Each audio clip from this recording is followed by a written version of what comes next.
Dear students, this is Basidio mycota or Basidio mycetes और इसका common name club fungi.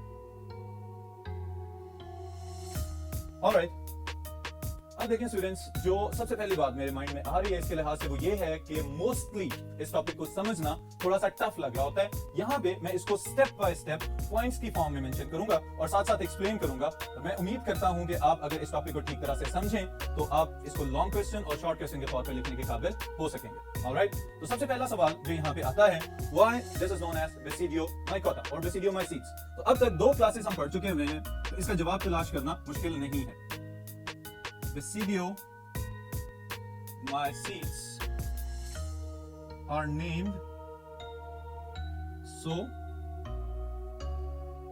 due to their basidia.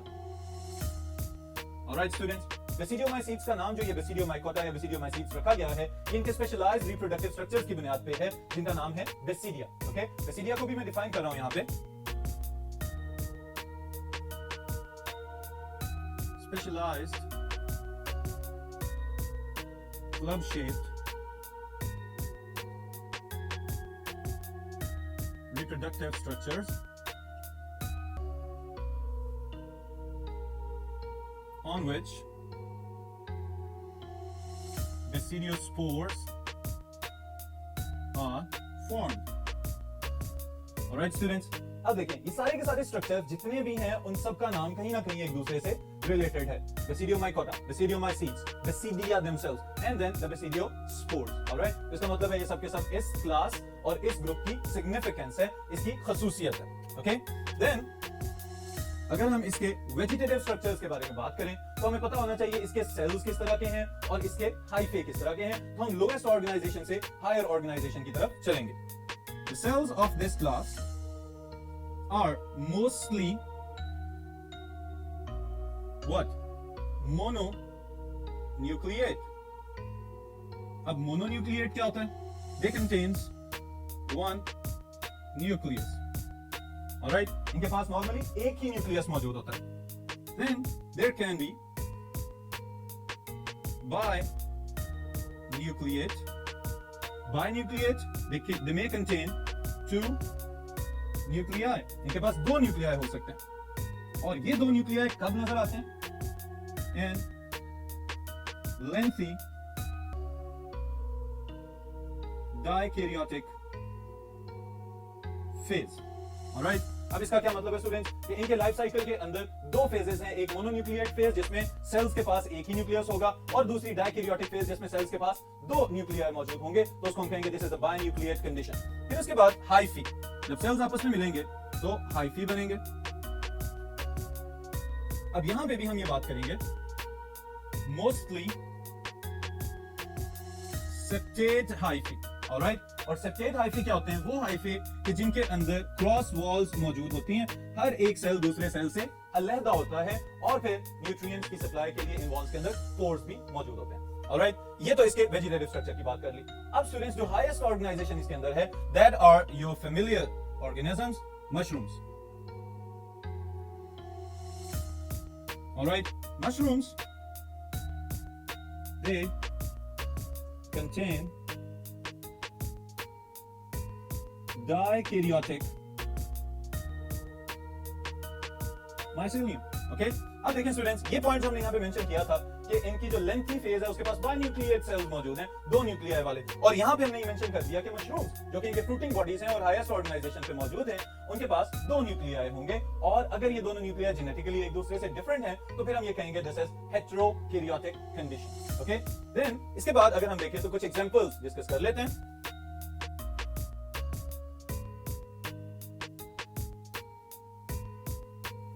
Examples में students, the first one are mushrooms.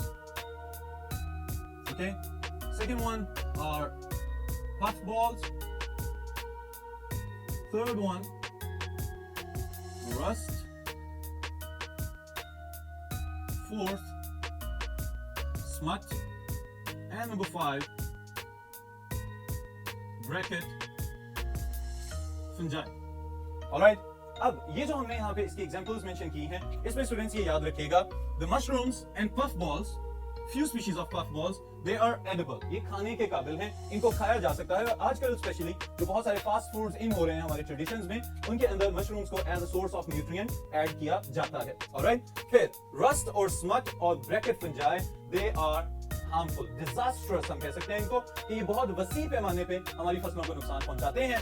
Rust वाले case में हमें brick red spores नजर आते हैं अपनी फसलों के ऊपर, स्पेशली गंदम और मकई के ऊपर। स्मट वाले केस में ब्लैक पाउडरी अपीयरेंस नजर आती है, इनको अभी हम डिटेल से देखेंगे।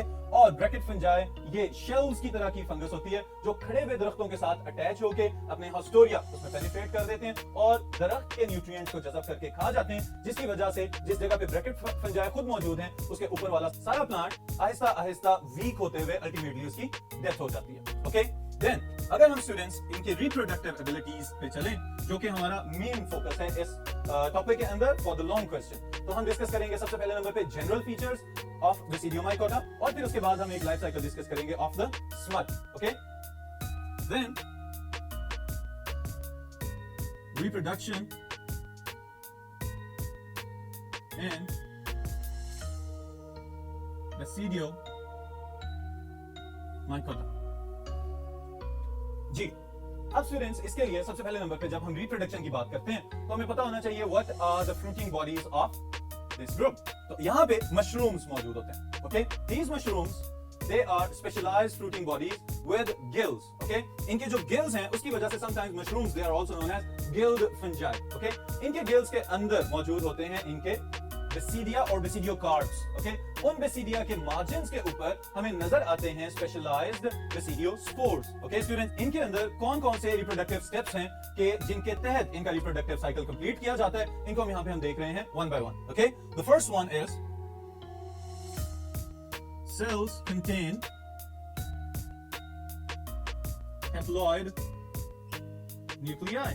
सेल्स के पास जो न्यूक्लियाई हैं उनके अंदर क्रोमोसोम्स की तादाद इनके डिप्लॉइड सेल्स की निस्बत हाफ है, तो इस वजह से हम इसको कह रहे हैं they are haploid. Number 2, at some stage haploid nuclei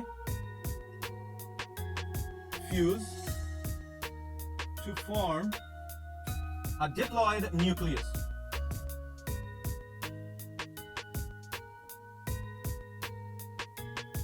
alright students, अब ये बात याद रखने वाली है कि जब दो न्यूक्लियाई आपस में मौजूद थे एक जगह पे, वो हैप्लॉइड थे, मिलेंगे तो क्या होना चाहिए? कैरियोगेमी। ओके, अब कैरियोगेमी के रिजल्ट में हमारे पास एक डिप्लॉइड न्यूक्लियस पैदा हो जाता है। फिर क्या होता है? In the next step the diploid nucleus undergoes meiosis। अब meiosis इसको हम कहते हैं this is the reduction division. इसका मतलब है कि one cell will divide into 4। Okay, और फिर क्या होगा? After meiosis 4 haploid spores. Cells लिखने की बजाय स्ट्रेट अवे मैं यहां पे लिख रहा हूं, spores are formed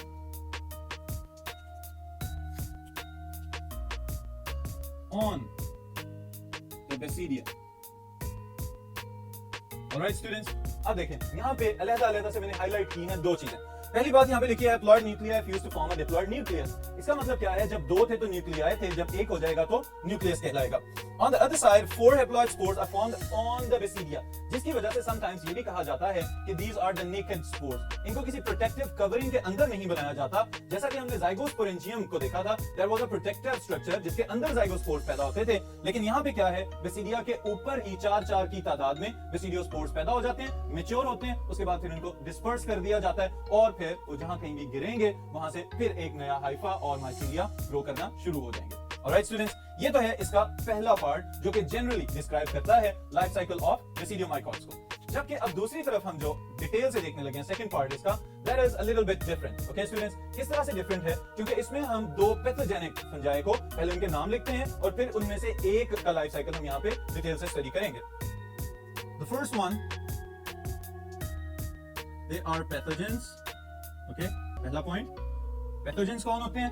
Those living organisms which can cause diseases in other living organism। ऐसे जानदार जो किसी दूसरे जानदार में बीमारियां फैलाने की सलाहियत रखते हैं, उनको हम कहते हैं पैथोजेंस। ओके, इन पैथोजेंस में the first one are rust. Okay? अब स्टूडेंट्स, रस्ट बजाते खुद क्या चीज है? दिस इज एन इन्फेक्शन और इसका जो कॉजेटिव एजेंट है दैट इज अ फंगस और उस फंगस का नाम है Vaccinia graminis. ऑलराइट, अब अगर हम इसको थोड़ा सा और यूरोपियन एक्सेंट में ले जाएं तो इसको Vaccinia graminis भी कहा जाता है, लेकिन हम अपने स्पेलिंग्स की आसानी को भी देखेंगे। तो Vaccinia graminis is easy to understand as well as memorize. Okay, this is graminis by the way. Alright, फिर अब देखिए स्टूडेंट्स, ये जब बीमारी किसी भी फसल के ऊपर आ जाए तो उस सूरत में कैसे पता चलेगा कि this is the infected plant? उसके जो पौधे हैं उनके ऊपर कौन कौन सी अलामात होती हैं, तो उसमें से एक बेसिक सिम्टम मैं आपको बताने लगा हूं जिसकी वजह से फौरन पता चल जाएगा कि this is an infected plant. It forms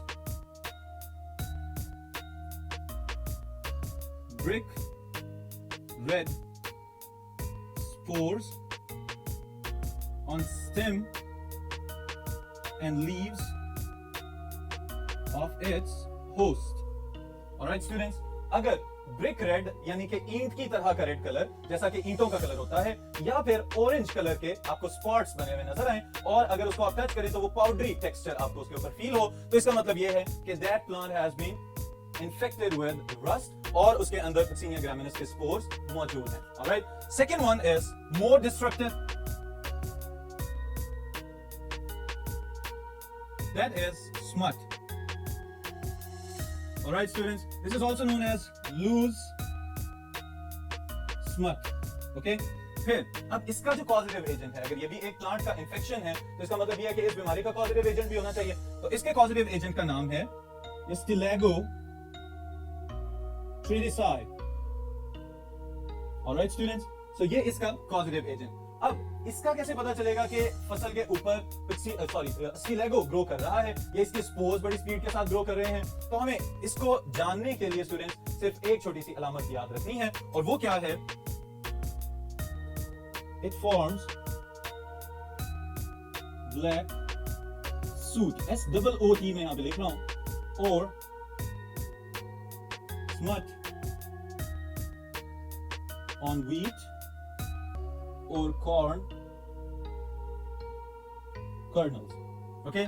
अब देखें जी, ये थोड़ा सा डिफरेंट है रस्ट से। किस तरह से डिफरेंट है कि ब्लैक सूट बना रहा है। अब सूट क्या चीज होती है ये भी समझ लें कि अगर हम ऐसा करें कि किसी कागज को जलाएं तो उसके बाद उसका वो जो कार्बन ब्लैक, जो ब्लैक कलर का सब्सटेंस उड़ता हुआ हमें नजर आता है, that is known as carbon soot. इसी तरह टायरों के जलाने से या बाज़ औक़ात जब गंदम की फसल की कटाई हो जाती है तो खेत को आग लगा दी जाती है, जो बाकी उसके स्टेम्स नीचे रह चुके होते हैं। उसके बाद वो काला काला सा सब्सटेंस या पार्टिकल्स उड़ते रहते हैं और काफी दूर दूर तक डिस्टेंस ट्रेवल कर जाते हैं, that is also known as soot. Okay, यहाँ पे मैं सिर्फ मुमासिलत के लिए ये एग्जांपल दे रहा था, अदरवाइज अगर हम इसको देखें तो ये हमें ऐसे लगता है कि जैसे गंदम के सिट्टे जो खोशे हैं जहां पे दाने मौजूद होते हैं वहां पे काला काला पाउडर मौजूद होता है, तो उससे हमें ये पता चल जाएगा कि that field has been infected with smut. Alright students, एक बहुत इंपॉर्टेंट शॉर्ट क्वेश्चन है आपके लिए, what is the difference between rust and smut, और what do you know about rust and smut? तो आप इनके कॉजेटिव एजेंट्स और साथ ही इनके ये फीचर्स आपकी बुक में येलो बॉक्स के फॉर्म में भी दिया हुआ है, उसके साथ मिला के लिखें, it will be a good short question. Okay, then आगे चलें तो life cycle of smut.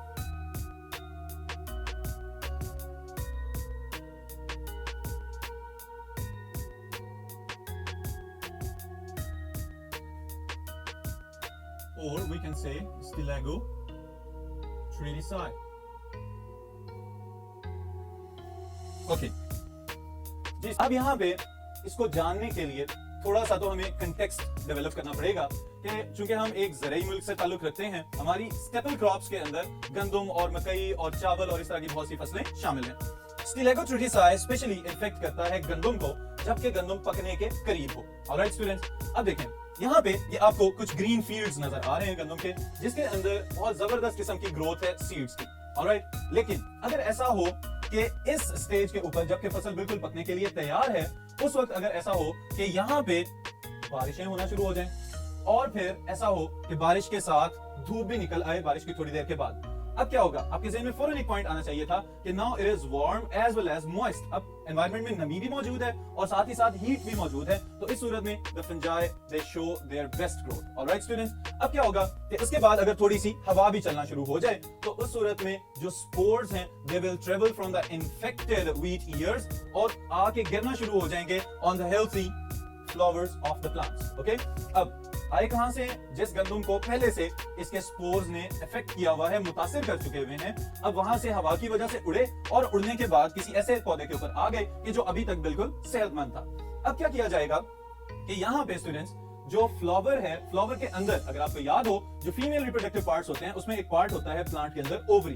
Okay, तो ये स्पोर्स क्या करेंगे, जैसे इसके ऊपर गिरते साथ ही जर्मिनेट करना शुरू हो जाएंगे because the favourable conditions are already present. अब फेवरेबल कंडीशंस पहले से मौजूद हैं तो ये वहां पे फौरन ग्रो करना स्टार्ट होंगे। इनके हाइफी उस ओवरी को पेनिट्रेट कर जाएंगे। ओके, अब वो हाइफी जो ओवरी के अंदर तक जा चुके हुए हैं वहां पे क्या मौजूद होते हैं? सीड्स। ऑलराइट, जो बीज हैं या ग्रेन्स जिनको हम कहते हैं वो पहले से ही ओवरी के अंदर अब ग्रो कर चुके हुए थे। अब क्या होगा, हाइफी अब माइसीलिया की फॉर्म में है, क्लस्टर्स की फॉर्म में, और वहां पे जाके रेस्टिंग स्टेज में चले जाते हैं और डोरमेंसी शो करना शुरू हो जाते हैं। अब क्या होगा कि जब ये यहाँ पे डोरमेंट हो जाएंगे तो मेटाबॉलिकली इनएक्टिव हो गए। अब क्या होगा, इस फसल की कटाई कर दी जाएगी। अब अगर आपको थोड़ा बहुत पता है तो इन्हीं सीड्स को अगले सीजन में दोबारा से बो दिया जाता है, सोइंग कर दी जाती है इनकी फसलों के अंदर और साथ में फर्टिलाइजर्स और पानी दे दिए जाते हैं, प्रोवाइड कर दिए जाते हैं। अब क्या होता है स्टूडेंट्स के अगर अगले सीजन में यही इन्फेक्टेड सीड इसको सो कर दिया जाए, इसको बो दिया जाए जमीन के अंदर, तो क्या होगा, जैसे जैसे प्लांट ग्रो करता जाएगा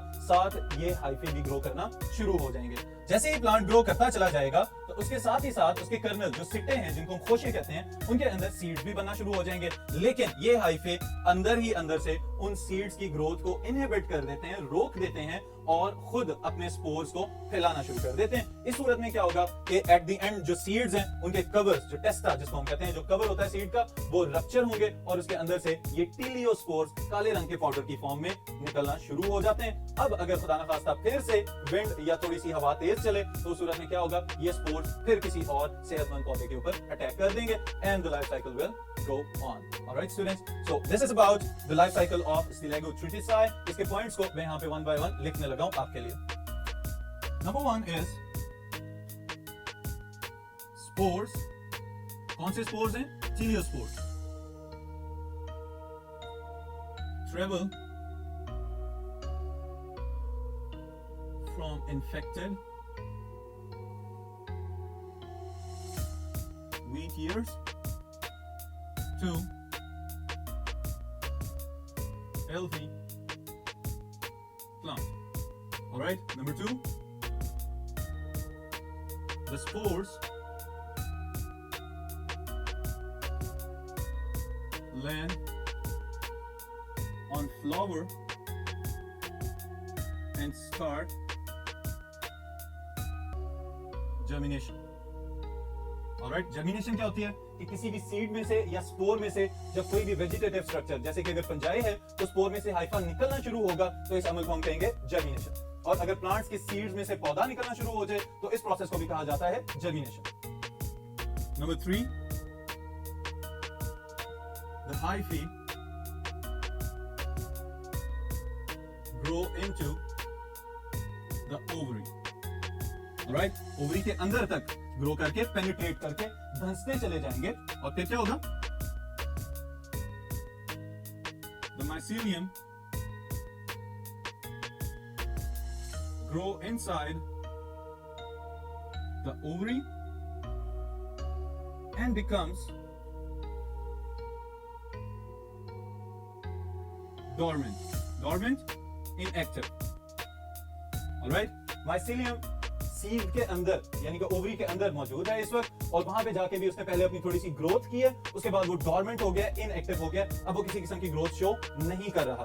फिर क्या होगा, if the same seeds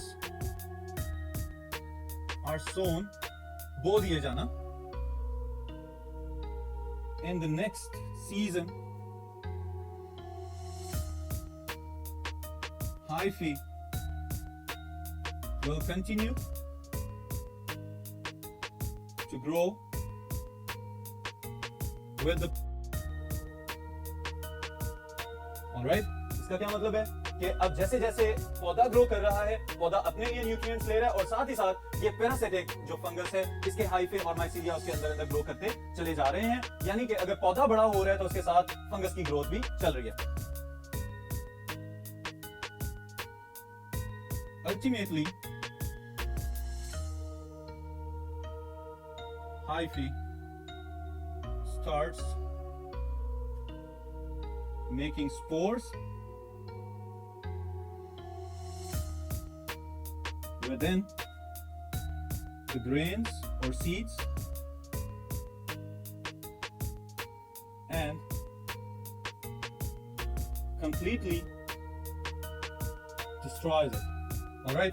अब क्या होगा कि ये जो स्पोर्स हैं ये आहिस्ता आहिस्ता इनकी तादाद बढ़ने की वजह से जो सीड है वो बेचारा तबाह हो जाएगा। और इसकी तबाही के बाद क्या किया जाएगा, अभी भी काम खत्म नहीं हुआ। The seed cover ruptures, ऊपर से टूट जाता है, ओपन अप हो जाता है, and spores come out. Alright? जो स्पोर्स हैं अब ब्लैक कलर के पाउडर की फॉर्म में आपको नजर आना शुरू हो जाएंगे। और फिर क्या होगा स्टूडेंट्स, आखिरी बात जो मैंने आपको बताई थी अभी, these spores may travel to other plants